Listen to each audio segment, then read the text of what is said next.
Leo tunasafiri kwenda kaskazini magharibi mwa Tanzania. Ila ukweli ni kwamba kuna maeneo duniani ambayo ukiyasikia kwa mara ya kwanza yanaonekana ya kawaida kwenye ramani.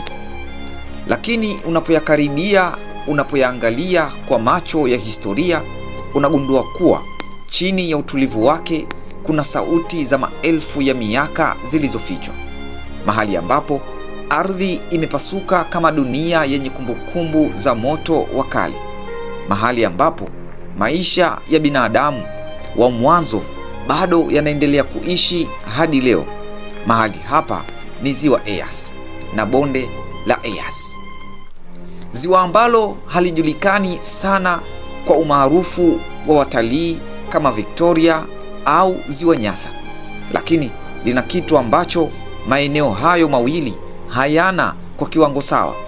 Hapa utakutana na ushahidi hai wa maisha ya binadamu wa zama za mawe. Katika bonde hili, muda hauonekani kama umesimama tu, bali kana kwamba umesahau kupita kabisa.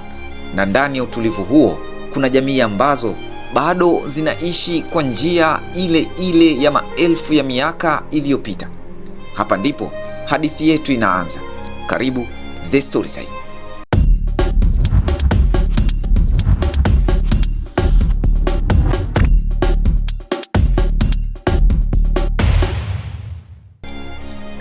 Katikati ya kaskazini mwa Tanzania, mbali kidogo na msongamano wa miji na barabara kuu, kuna eneo ambalo dunia inaonekana kama imekunjwa na nguvu za asili yenyewe. Hapa ndipo linapokaa Ziwa Eyasi, ndani kabisa ya mfumo wa kijiolojia unaojulikana kama bonde la ufa la Afrika Mashariki, mahali ambapo ardhi ya Afrika inaonekana kana kwamba imepasuka taratibu kwa maelfu ya miaka, ikiacha mabonde marefu, milima ya pembezoni na maziwa ya ajabu. Ziwa hili linapatikana takriban kusini magharibi mwa mji wa Karatu katika mkoa wa Arusha, katika eneo ambalo mandhari yake hubadilika kwa ukimya wa kushangaza. Kila kilomita inakupa picha tofauti ya dunia. Wakati mwingine tambarare zilizo wazi, wakati mwingine miinuko inayochoma macho kwa umbali, na wakati mwingine ukimya mzito unaokufanya uhisi kama umesimama kwenye ukingo wa historia. Kuzunguka Ziwa Eyasi ni kama kuingia kwenye duara la asili lililofungwa na vipande vitatu vya dunia ya kale. Upande wa kaskazini mashariki kuna nyanda za juu za Ngorongoro, eneo la milima lenye upepo baridi na mawingu yanayoshuka polepole kana kwamba yanagusa ardhi kwa heshima. Upande wa kusini kuna nyanda za juu za Mbulu, eneo lenye mabonde na vilima vinavyoonekana kama mawimbi yaliyoganda, yakisimulia ukimya wa muda mrefu wa kijiolojia. Na katikati ya haya yote ndipo bonde la Eyasi linapojitokeza kama bakuli kubwa la asili lililochongwa na nguvu zisizoonekana za dunia, likibeba ziwa lenye maisha yanayolizunguka. Kwa macho ya mbali, Ziwa Eyasi linaweza kuonekana kama mstari mpana wa maji uliolala chini ya jua la Afrika Mashariki, lakini ukweli wake ni wa kina zaidi. Kwa urefu wa takriban kilomita 50 na upana unaobadilika kati ya kilomita 10 hadi 16, Ziwa Eyasi si ziwa lenye sura moja. Ni eneo linalobadilika kama pumzi ya dunia yenyewe, wakati mwingine likipanuka kwa utulivu wa maji na wakati mwingine likijivuta nyuma kana kwamba linajificha ndani ya ardhi. Lakini siri kubwa zaidi ya Ziwa Eyasi haiko katika ukubwa wake, bali iko katika tabia yake ya ajabu. Hili ni ziwa la msimu, ziwa ambalo halina ahadi ya kudumu ya maji. Mvua zinaponyesha, ziwa huamka, maji huanza kusambaa taratibu, yakijaza mabonde yake kama damu inavyozunguka kwenye mishipa ya mwili. Lakini wakati wa jua kali la kiangazi linapotawala, maji haya hupungua polepole, kana kwamba dunia yenyewe inavuta pumzi ndefu na kulirudisha ziwa ndani ya kifua chake. Na pale maji yanapopotea, kile kinachobaki si uharibifu, bali ni uso mwingine wa ziwa Eyasi, sura ambayo ni tambarare kubwa za chumvi, ardhi iliyosafishwa na muda, kama ubao mweupe ulioandikwa na historia ya kufutwa tena na asili. Hii ndiyo sababu ziwa Eyasi halionekani kama mahali pa kawaida. Ni eneo lenye maisha mawili yanayopishana: maisha ya maji yanayokuja na kuondoka, na maisha ya ardhi inayosubiri kurudishwa maji yake. Ni kama dunia imeweka kioo hapa, na kila msimu ikionyesha sura tofauti za ziwa hili. Kama unaliangalia ziwa Eyasi leo, unaweza kudhani ni bonde la maji lililotulia kwa amani, lakini ukweli wake ni kwamba chini ya utulivu huo kuna historia ya vurugu ya dunia, vurugu ya polepole, ya kina na ya mamilioni ya miaka. Hadithi ya ziwa Eyasi inaanzia mbali sana, nyuma zaidi ya kumbukumbu za binadamu, ndani ya enzi ambazo ardhi na Afrika ilikuwa bado inajitengeneza upya. Hapa ndipo tunapokutana na moja ya maajabu makubwa ya kijiolojia duniani, ambayo ni Great Rift Valley, yani bonde la ufa, mfumo mkubwa wa mabonde unaokata Afrika Mashariki kama kovu refu la historia ya dunia. Hili si bonde la kawaida, ni eneo ambalo nguvu za ndani ya dunia zilianza kusukuma ardhi na kuvuta mabamba makubwa ya ardhi taratibu, kana kwamba dunia ilikuwa inajitenganisha yenyewe kwa pumzi nzito ya muda. Kwa maelfu hadi mamilioni ya miaka, ardhi ilianza kupasuka polepole, si kwa ghafla, bali kwa uvumilivu wa kijiolojia usioelezeka. Nyufa kubwa zilianza kufunguka, zikitoa nafasi kwa mabonde mapana kuanza kuumbika. Miinuko ilijitokeza pembezoni kama kuta za dunia zilizoinuka kulinda bonde, na katika mapengo hayo maji ya mvua na mito midogo yakaanza kujikusanya taratibu. Hapa ndipo msingi wa mabonde kama Eyasi ulipozaliwa. Tofauti na maziwa mengine makubwa ya kina duniani, ziwa Eyasi halikuchukua sura ya kina kirefu.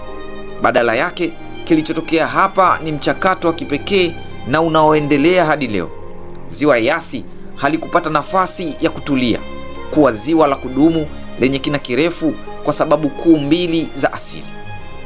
Moja ni sediment, yaani udongo, mchanga na mabaki ya miamba huendelea kuletwa ndani ya bonde hili kila msimu wa mvua. Kila tone la maji linapokuja huja na mzigo wake wa dunia, na polepole huziba sehemu ya ziwa. Pili, joto la eneo hili na upepo wake mkali huongeza kiwango cha uvukizi, yani evaporation, kwa kasi kubwa. Maji yanapokuja hayatulii kwa muda mrefu, kana kwamba anga lenyewe linayavuta juu taratibu na kuyarejesha hewani. Matokeo yake ni hali ya kipekee kabisa, ziwa ambalo halijawahi kupata utulivu wa kudumu. Kwa mamilioni ya miaka, ziwa hili limekuwa likiishi katika mzunguko wa ajabu wa asili, kujijenga na kuvunjika mara kwa mara. Msimu mmoja linaonekana kama ziwa lenye maji yaliyoenea kwa utulivu. Msimu mwingine linageuka kuwa tambarare kubwa, kana kwamba maji yake yote yamefutwa na mkono usioonekana. Hii inamaanisha jambo moja la msingi: ziwa Eyasi si kitu kilichokamilika, bali ni mchakato unaoendelea kuandikwa na dunia yenyewe kila mwaka. Na labda hapo ndipo siri yake kubwa ilipo, kwa sababu hapa si historia tu inayohifadhiwa, bali ni dunia yenyewe inayoendelea kuandika upya uso wake mbele ya macho yetu, kimya kimya, bila haraka, lakini bila kusimama. Hapa ndipo ziwa Eyasi linapobadilika kabisa kutoka kuwa mandhari ya asili na kuwa ukurasa hai wa historia ya binadamu mwenyewe. Ukisimama katika bonde la Eyasi, si tu kwamba unaona ardhi na maji yanayobadilika, bali kwa namna isiyoonekana kwa macho ya kawaida, unakuwa umesimama juu ya moja ya maeneo ambayo yanahifadhi kumbukumbu za mwanzo kabisa wa maisha ya mwanadamu barani Afrika. Hapa muda huonekana kama umepita tu, bali kama umeacha alama zake kila hatua ya njia. Tafiti za arkeolojia zilizofanyika katika bonde la Eyasi na maeneo ya karibu ya Ngorongoro zinaonyesha kitu cha kushangaza sana. Haya yalikuwa makazi ya baadhi ya binadamu wa mapema zaidi duniani. Si binadamu wa historia ya hivi karibuni, bali binadamu wa kipindi ambacho ustaarabu haukuwepo kabisa, wakati ambao dunia ilikuwa bado ikijifunza namna ya kumtunza mwanadamu. Katika maeneo haya, wanasayansi wamekuta mabaki ya zama za mawe, yani stone tools, zilizochongwa kwa mikono ya binadamu wa kale kwa ustadi wa kushangaza. Zana hizi si vitu vya kawaida, ni ushahidi hai wa akili ya mwanzo ya binadamu. Zilikuwa zikitumika kwa kukata nyama ya wanyama waliowindwa, kuvunja mifupa ili kupata lishe ndani yake, kuwinda na kujilinda dhidi ya wanyama wakali, na kukusanya mizizi, matunda na vyakula vya polini. Kila jiwe lililochongwa lilikuwa ni hatua ya kwanza ya teknolojia ya binadamu, na kila alama yake ni kama sauti ya mbali kutoka enzi ambazo hakuna rekodi zilizoandikwa. Makadirio ya kisayansi yanaonyesha kwamba baadhi ya shughuli hizi za binadamu katika eneo hili zinaweza kuwa zilifanyika zaidi ya miaka 50,000 hadi 100,000 iliyopita, na huenda hata zaidi kulingana na maeneo fulani ya bonde la Ufa. Hii inaweka Eyasi katika orodha ya maeneo muhimu sana duniani kwa kuelewa asili ya binadamu. Lakini kinachofanya hadithi hii kuwa ya kipekee zaidi si tu kile kilichogunduliwa chini ya ardhi, bali kile kinachoendelea kuonekana juu ya ardhi hadi leo. Hapa historia haijafungwa kwenye maabara au makumbusho. Bado inaishi, bado inapumua, na bado inajirudia mbele ya macho yetu. Baadhi ya jamii zinazoishi kando kando ya ziwa hili bado zinaonyesha mifumo ya maisha inayokaribia kabisa ile ya binadamu wa kale. Si kwa sababu hawajabadilika, bali kwa sababu mazingira haya yameendelea kuwapa nafasi ya kuishi kwa njia ile ile ya asili kwa maelfu ya miaka. Hivyo unapochanganya mabaki ya zana za mawe yaliyogunduliwa ardhini na maisha ya watu wanaoendelea kuishi hapa leo, unapata picha ya kushangaza sana. Unaweza kuhisi kwamba eneo hili si sehemu ya historia iliyopita, bali ni daraja linalounganisha binadamu wa zamani na binadamu wa sasa katika pumzi moja ya dunia. Na hapa ndipo simulizi linapoanza kuwa kubwa zaidi ya ziwa lenyewe. Sasa tunaanza kuelewa kwamba ziwa Eyasi si eneo lenye maji tu, ni sehemu ya mwanzo ya hadithi ya binadamu duniani. Kando kando ya ziwa Eyasi, ambapo ardhi hukauka na kufuka vumbi wakati wa kiangazi na maji hurudi kwa nguvu wakati wa mvua, kuna jambo moja linalofanya eneo hili liwe hai zaidi kuliko mazingira yenyewe, na si kitu kingine bali ni watu wake. Hawa si wakazi wa kawaida tu wa kijiografia. Hawa ni jamii zinazobeba historia ya maisha ya binadamu katika mwili wao, tabia zao na namna yao ya kuishi. Na kati ya jamii hizi mbili ndizo zinazofanya bonde la Eyasi kuwa mojawapo ya maeneo ya kipekee zaidi duniani. Jamii hizi ni Hadzabe na Datoga. Hadzabe ni miongoni mwa jamii chache sana duniani ambazo bado zinaishi kwa mfumo wa uwindaji na ukusanyaji. Wao si sehemu ya historia inayofundishwa vitabuni pekee, bali ni historia inayotembea, inayopumua na inayozungumza hadi leo hii. Maisha yao yanaendeshwa moja kwa moja na mazingira ya asili. Hawategemei kilimo cha kudumu, hawana mashamba ya kudumu kama jamii nyingine. Wanaishi kwa uwindaji wa wanyama porini, wanakusanya asali, mizizi, matunda na mimea ya misituni ili kuishi. Kila siku kwao ni somo jipya la kuishi na asili bila kuipinga. Lugha yao ni moja ya mambo ya kushangaza zaidi barani Afrika. Inajumuisha milio ya Creek ambayo haifanani na lugha nyingi zinazozungumzwa karibu nao. Ni lugha inayosikika kama ishara ya zamani sana, kana kwamba inatoka moja kwa moja katika enzi ambazo binadamu alianza kuzungumza kwa mara ya kwanza. Hadzabe wanaishi kwa uhuru wa kipekee. Hakuna ratiba ya kisasa, hakuna mfumo mgumu wa mali kama tunavyoufahamu, na hakuna utegemezi wa teknolojia ya kisasa. Ni maisha yanayoendeshwa na jua, mvua na mwitikio wa asili. Na kwa sababu hiyo wanachukuliwa na watafiti wengi kama moja ya jamii za mwisho duniani zinazoweza kutupa picha ya jinsi binadamu wa mwanzo alivyoishi. Upande mwingine wa bonde la Eyasi kuna jamii ya Datoga. Hawa ni wafugaji wa jadi wanaoishi kwa utaratibu tofauti kabisa na Hadzabe, lakini wakiwa bado ndani ya mfumo ule ule wa maisha ya asili. Maisha yao yanajengwa juu ya mifugo ambao ni ng'ombe, mbuzi na kondoo. Kwa Datoga, mifugo si mali tu, ni sehemu ya utambulisho, heshima na maisha yenyewe. Wana ujuzi wa kipekee wa kutengeneza vyuma na zana za jadi. Hivyo vyote ni mabaki ya ustadi wa kale ambao umedumu kwa vizazi vingi. Katika jamii yao, familia ina nafasi kubwa. Maamuzi hufuata mfumo wa wazee na mila. Mali na mifugo hupangwa kwa utaratibu wa kijamii. Datoga ni jamii inayobeba uzito wa utamaduni wa wafugaji wa Afrika Mashariki kwa karne nyingi. Kile kinachofanya bonde la Eyasi kuwa la kipekee zaidi si uwepo wa jamii hizi mbili pekee, bali namna zinavyokutana katika eneo moja dogo la kijiografia, lakini wakiwa na tofauti kubwa ya maisha. Hadzabe wanaishi kwa uwindaji na uhuru wa msitu.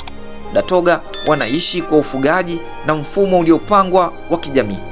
Wakati mwingine uhusiano wao umekuwa wa ushirikiano, kubadilishana bidhaa na kushirikiana katika baadhi ya shughuli za kiuchumi.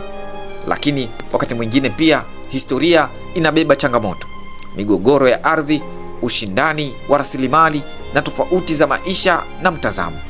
Hata hivyo, pamoja na tofauti zao, wote wawili wanaendelea kuifanya bonde la Eyasi na ziwa lake kuwa mojawapo ya maeneo machache duniani ambapo maisha ya kale na ya sasa yanaishi bega kwa bega.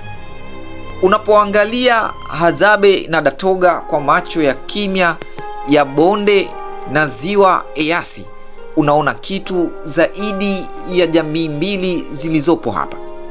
Unaona picha ya mwanadamu katika aina zake mbili za mwanzo, ambazo ni mwindaji na mfugaji, na kati yao bonde la Eyasi linaendelea kuwa uwanja wa historia hai unaoendelea kuandika hadithi yake kila siku. Katika bonde la Eyasi, mazingira hayasimami kwa sura moja ya kudumu. Hapa asili ina tabia ya kubadilika kama hadithi inayojijenga upya kila msimu. Ni eneo ambalo uhai na ukimya vinapishana kwa mzunguko wa asili usiokoma.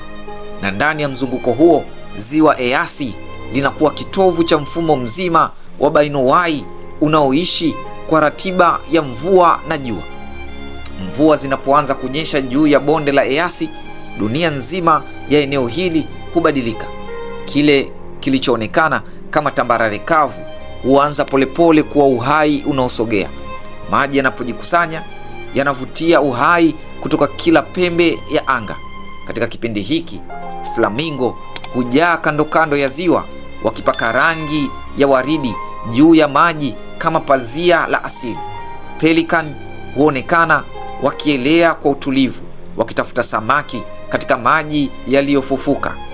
Heron husimama kimya, wakisubiri kwa uvumilivu wa kuwinda, na makundi ya ndege kutoka maeneo mbalimbali huanza kuwasili, kana kwamba ziwa hili ni kituo cha muda cha uhai. Kwa muda huu mfupi wa mvua, ziwa Eyasi huwa kama uwanja wa mikutano ya ndege wa Afrika Mashariki. Ukimya wake hubadilika kuwa muziki wa mabawa na kelele za maji. Lakini msimu unapobadilika na jua kali la Afrika linapotawala anga, ziwa Eyasi huanza kubadilika tena. Pole pole maji hupungua na kurudi nyuma. Kingo za ziwa hukauka na kupasuka. Ardhi hugeuka kuwa tambarare za chumvi zinazong'aa chini ya jua. Ni kama ziwa linajifuta lenyewe polepole kutoka kwenye uso wa dunia. Katika kipindi hiki, maisha ya wanyamapori hubadilika pia. Ndege wengi huhamia maeneo mengine kutafuta maji. Bonde la Eyasi hubaki na ukimya mzito wa kipekee, ukimya unaosikika zaidi kuliko kelele. Licha ya mabadiliko haya makubwa ya msimu, bonde la Eyasi bado lina uhai unaoendelea kando kando yake. Katika maeneo ya pembezoni na misitu midogo, unaweza kukutana na nyani wakisafiri kwa makundi wakitafuta chakula, swala wakitembea kwa tahadhari katikati ya nyasi kavu, wanyama wadogo wa porini wanaojificha kwenye vichaka na miamba, na wakati mwingine, ingawa si mara kwa mara, wanyama wakubwa hupita kwa muda mfupi wakivuka eneo hili kama sehemu ya safari zao za asili. Bonde la Eyasi si hifadhi ya wanyamapori kama Serengeti, bali ni eneo la mpito wa maisha ambapo uhai huja, hupumzika kwa muda, kisha huendelea na safari yake. Kile kinachofanya mazingira ya Eyasi kuwa ya kipekee si wingi wa wanyama pekee, bali ni mzunguko wake wa maisha. Maji yanapokuja, uhai unalipuka. Maji yanapopungua, dunia inanyamaza, na kila msimu unaandika sura mpya ya mazingira. Ni kama mfumo wa asili unaojifunza upya kila mwaka jinsi ya kuishi. Na katika mzunguko huo wote, ziwa Eyasi linabaki kama moyo wa bonde, likipiga polepole, likipanuka na kusinyaa, lakini kamwe halisimami kabisa. Katikati ya ukimya wa bonde la Eyasi, chini ya tabaka za chumvi, mchanga na mabaki ya muda mrefu ya mvua na ukame, kuna kitu ambacho macho ya kawaida hayawezi kukiona kirahisi. Lakini dunia yenyewe inakumbuka, na kumbukumbu hiyo imehifadhiwa chini ya ardhi kama siri kubwa ya mwanzo wa binadamu. Ziwa Eyasi si tu mandhari ya asili, ni eneo la kiikolojia lenye ushahidi unaoelekea moja kwa moja kwenye mizizi ya maisha ya binadamu wa kwanza duniani. Katika tafiti zilizofanywa kwa miaka mingi katika bonde la Eyasi na maeneo ya karibu, watafiti wamegundua mabaki ambayo yanabadilisha namna tunavyoelewa historia ya mwanadamu. Miongoni mwa ugunduzi huo ni zana za mabaki za kale sana zilizochongwa kwa mikono ya binadamu wa mwanzo, mabaki ya makazi ya muda yanayoonyesha sehemu walizokaa kwa kipindi tofauti vya maisha, na ushahidi wa uwindaji wa zamani unaoonyesha namna walivyokabiliana na wanyama wa porini kwa ustadi wa msingi. Kila kipande cha jiwe, kila alama kwenye mchanga ni kama ujumbe mfupi kutoka enzi ambazo hakuna maandishi yaliyokuwepo. Baadhi ya wanasayansi na watafiti wa historia ya binadamu wanaamini kuwa bonde la Eyasi pamoja na maeneo jirani ya Rift Valley yalikuwa kama maabara ya kwanza ya maendeleo ya binadamu duniani. Si maabara ya kisasa yenye vifaa, bali maabara ya asili ambapo maisha yalikuwa yanajaribiwa kila siku na mazingira yenyewe. Katika mazingira haya, binadamu wa mwanzo alijifunza namna ya kupanga uwindaji kwa makundi. Alianza kuelewa umuhimu wa kuishi pamoja badala ya mtu mmoja mmoja. Alianza kutumia zana za mawe kwa ustadi unaozidi kuimarika kila kizazi. Hii ilikuwa hatua kubwa sana katika safari ya mwanadamu, hatua ya kutoka kwenye maisha ya kuishi kwa silika pekee hadi maisha ya kutumia akili, mpangilio na ushirikiano. Kilicho muhimu zaidi kuhusu eneo hili si tu zana zilizogunduliwa, bali ni kile kinachotuambia kuhusu mabadiliko ya akili ya binadamu. EAC inaonyesha kipindi ambacho watu walianza kufikiria kabla ya kutenda. Walianza kupanga mbinu za uwindaji badala ya kutegemea bahati. Walianza kuishi kwa vikundi vilivyo na majukumu tofauti. Hapa ndipo tunaona dalili za mwanzo wa jamii kama tunavyozijua leo. Jambo la kushangaza zaidi ni hili: hii si historia iliyokufa kabisa. Bado inaendelea kujifunza kupitia maisha ya watu wanaoishi kando kando ya ziwa hili hadi leo. Kama vile tabaka la chini la ardhi lilivyohifadhi zana za mawe, basi tabaka la juu la maisha ya sasa bado linaonyesha mwanga wa namna ile ile ya kuishi kwa karibu na asili. Hivyo EAC inabaki kuwa zaidi ya eneo la ugunduzi. Ni daraja kati ya kile tulichokuwa na kile tulicho sasa. Na kila mara upepo unapopita juu ya bonde hili, inaonekana kana kwamba dunia inatukumbusha kitu kimoja cha msingi, ya kwamba mwanzo wetu haujapotea, umehifadhiwa hapa kimya kimya chini ya miguu yetu. Katika zama hizi za dunia ya sasa, ambapo miji inapanuka na teknolojia inaongoza kila kona ya maisha, bonde la EAC limechukua nafasi ya kipekee kabisa. Si kama eneo la maendeleo ya viwanda, bali kama hazina ya kiutalii na kiutamaduni inayozidi kuwa adimu kila siku.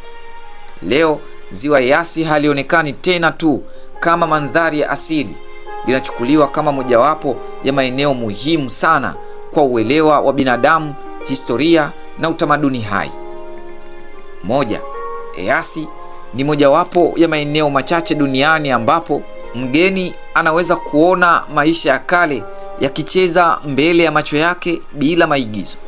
Utalii wa kitamaduni hapa unajikita katika kuona maisha halisi ya jamii za asili, kujifunza namna watu wanaoishi bila mfumo wa kisasa wa teknolojia, na kuelewa uhusiano wa karibu kati ya binadamu na mazingira. Watalii wanaofika hapa hawaleti tu kamera, wanaleta maswali, na mara nyingi huondoka wakiwa na mtazamo mpya kuhusu maisha yenyewe. Bonde la EAC limekuwa pia kivutio kikubwa kwa wapiga picha kutoka sehemu mbalimbali za dunia. Mandhari yake hubadilika kila saa. Asubuhi, ukungu laini juu ya mabonde. Mchana, mwanga mkali unaofichua tambarare pana za chumvi. Jioni, rangi za machweo zinazochoma anga kama moto wa polepole. Hali hizi huifanya bonde la EAC kuwa studio ya asili ya picha zisizoweza kurudiwa. Kila picha inayopigwa hapa hubeba hisia ya muda uliosimama. Moja ya nguvu kubwa zaidi ya bonde la EAC ni uwepo wa jamii za kipekee kama Hadzabe na Datobe. Utalii wa jamii unaoruhusu wageni kuona jinsi uwindaji wa jadi unavyofanyika, kujifunza mbinu za maisha ya asili na kushiriki katika shughuli za kila siku za jamii hizi. Hii si utalii wa kuangalia tu, ni utalii wa kushiriki maisha moja kwa moja. Na ndiyo maana EAC inazidi kuvutia watu wanaotafuta uzoefu wa kipekee usiopatikana sehemu nyingine nyingi duniani. Kwa watafiti wa arkeolojia na historia ya binadamu, bonde la EAC ni hazina isiyo na mbadala. Inatumika kwa utafiti wa mwanzo wa binadamu, uelewa wa maendeleo ya zana za mawe na uchambuzi wa maisha ya jamii za asili. Kila uchunguzi mpya unaofanyika hapa huongeza kipande kingine cha fumbo la asili ya mwanadamu. Utalii na utafiti katika bonde la EAC umeleta fursa za kiuchumi kwa jamii zinazozunguka ziwa hili. Baadhi ya faida ni pamoja na ajira kwa wanaowaongoza watalii, mauzo ya bidhaa za kitamaduni, mapato yanayopatikana kutoka kuwahudumia wageni, na kuimarika kwa uelewa wa kimataifa kuhusu jamii za asili. Hata hivyo, maendeleo haya bado yako katika hatua changa. 6. Licha ya thamani yake kubwa, bonde la Eyasi linakabiliwa na changamoto kadhaa: miundombinu duni ya utalii, mabadiliko ya tabia ya nchi yanayoathiri mazingira, shinikizo la matumizi ya ardhi, na ugumu wa kulinda urithi wa jamii za asili bila kuvuruga maisha yao. Hii inafanya maendeleo ya eneo hili kuwa na uwiano mgumu kati ya uhifadhi na matumizi.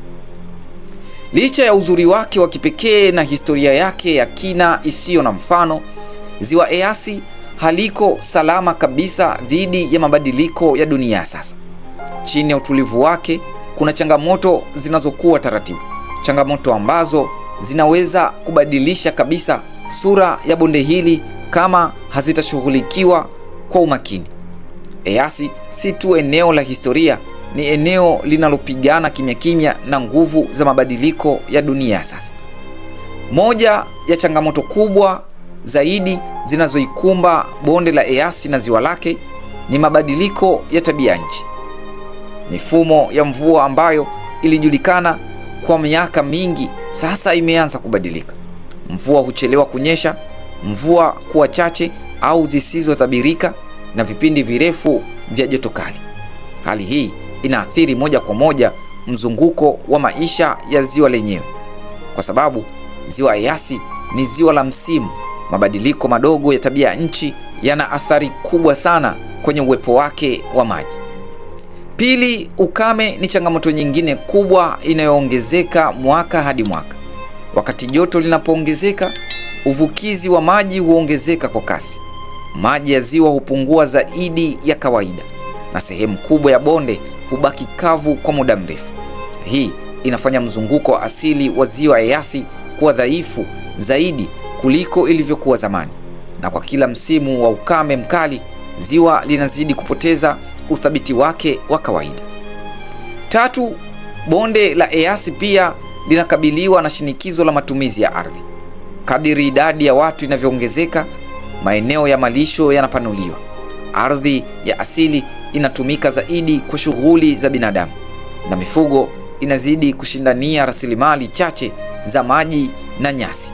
Hii huleta mgongano wa matumizi ya ardhi kati ya uhifadhi wa mazingira na maisha kila siku ya jamii. 4. Mazingira ya bonde la Eyasi ni mfumo nyeti sana unaotegemea uwiano wa vitu vingi: maji, udongo, mimea, wanyamapori na binadamu. Lakini uwiano huu unazidi kupungua polepole. Kuna maeneo ambayo mimea ya asili inapungua, mzunguko wa maji unabadilika, na baadhi ya species za wanyama zinahama au kupungua. Hali hii inaweza kubadilisha kabisa mfumo mzima wa bonde kama itaendelea kwa muda mrefu. 5. Changamoto hizi zote zina athari ya moja kwa moja kwa maisha yanayozunguka ziwa Eyasi. Kwa wanyamapori, makazi yao yanapungua, vyanzo vya maji vinakuwa vya msimu zaidi, na safari za kuhama zinakuwa ndefu na ngumu. Kwa jamii za asili kama Hadzabe na Datoga, upatikanaji wa rasilimali za asili unabadilika. Mazingira ya jadi ya maisha yanabanwa zaidi, na mabadiliko ya ardhi yanaathiri mfumo wao wa jadi wa kuishi. Hii inaweka bonde la Eyasi katika hali nyeti sana ya usawa kati ya uhai wa asili na shinikizo la mabadiliko ya kisasa. Hivyo, chini ya mandhari yake ya utulivu, Eyasi inatukumbusha ukweli mmoja muhimu, ya kwamba hata maeneo yenye historia ndefu na nguvu kubwa ya asili yanaweza kubadilika kwa polepole ikiwa uwiano wake wa mazingira utavurugika. Leo hii unapofika katika bonde la Eyasi, unakutana na jambo ambalo ni nadra sana kuliona mahali pengine duniani, ambalo ni mgongano wa dunia mbili zinazooana kwa ukimya wa ajabu. Ni kama muda wenyewe umeamua kugawanyika, kila upande ukiendelea kuishi kwa sheria zake, lakini ukigusa ardhi moja. Upande mmoja wa Eyasi kuna alama za dunia ya leo, watalii wanaofika na kamera zao kubwa na simu za kisasa magari ya safari yakipita taratibu kwenye njia za vumbi, waongoza watalii wakieleza historia na utamaduni wa eneo hili, na sauti za kijijini zikichanganyika na upepo wa bonde. Ni dunia inayokuja kuangalia, kujifunza na kushuhudia, lakini haiondoi ule utulivu wa asili wa bonde la Eyasi. Upande mwingine wa bonde bado kuna maisha ambayo yanakumbusha moja kwa moja mwanzo wa binadamu. Hapa bado unaweza kuona wawindaji wa Hadzabe wakitoka mapema asubuhi kuelekea msituni, zana za jadi zikichongwa na kutumika kwa mikono, na maisha yanayoendeshwa na jua, mvua na misimu ya asili. Ukiwa hapa, hakuna haraka ya dunia ya kisasa. Kila kitu kinaenda kwa mwendo wa asili, polepole, uliothabiti na wa kihistoria. Kile kinachofanya bonde la Eyasi kuwa ya kipekee zaidi si tofauti kati ya dunia hizi mbili, bali ukweli kwamba zinaishi pamoja bila kutengana kabisa. Watalii wanaweza kupita mita chache tu kutoka kwenye maisha ya kisasa na ghafla kujikuta wakishuhudia maisha ambayo yanafanana sana na yale ya maelfu ya miaka iliyopita. Ni kama kurasa mbili za kitabu kimoja, kurasa moja ikiandikwa sasa na nyingine ikiendelea kuandikwa kwa mtindo wa kale. Bonde la Eyasi ni moja ya maeneo machache duniani ambapo historia haijasalia kwenye makumbusho. Inatembea, inapumua na inaendelea mbele ya macho ya kila anayefika. Hivyo ni maonyesho hai ya safari ya binadamu kutoka mwanzo hadi sasa, yakichezwa kila siku katika jukwaa moja la asili. Ziwa Eyasi si ziwa tu, ni darasa la historia ya binadamu. Ni ukumbusho kwamba kabla ya miji mikubwa, kabla ya teknolojia, kabla ya ramani za kisasa, binadamu aliishi kwa kusikiliza asili. Na bado katika bonde la Eyasi sauti hiyo bado ipo. Ikiwa utasimama kando kando ya ziwa hili wakati wa machweo, utaona anga likibadilika rangi, utaona ndege wakiruka kimya kimya. Utaweza kuhisi kitu kimoja cha ajabu, kana kwamba dunia bado inakumbuka jinsi ilivyokuwa zamani. Na hapo ndipo ukweli unapoonesha kuwa ziwa Eyasi si mahali pa kutembea tu, ni mahali pa kukumbuka mwanzo wetu. Je, unafahamu nini kuhusu ziwa Eyasi na bonde lake? Tuambie maoni yako kwenye comment. The Storyside tunakusimulia kila hadithi za Afrika na dunia kwa namna isiyosahaulika. Ni mahali ambapo tunafanya historia haiishi, bali inaishi kupitia simulizi zetu. Usisahau kusubscribe, kulike na kushare simulizi hii kwa wengine. Tuonane kwenye simulizi inayofuata hapa The Storyside.